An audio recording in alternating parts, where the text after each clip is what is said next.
Psalm 127. Ein Heiko-Lied vom Salomo.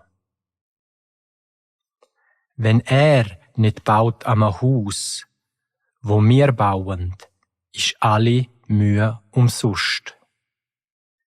Wenn er nicht wacht über eine Stadt, wo schläft, nützt auch kein Wächter nüt. Es nützt nüt, wenn wir schaffend von früh bis spät, vor Müdigkeit kaum's Brot abbringend. Das Nötige gibt er seinem Freund im Schlaf.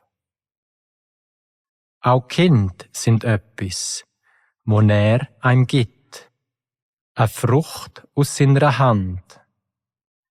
Wer aber ohne Kind muss sein, nicht stolz seine Söhne kann zeigen im Tor und Eindruck machen damit vor Gericht, der macht er erst recht zu seinem Freund und Vertrauten von seinem Haus und seinem Reich.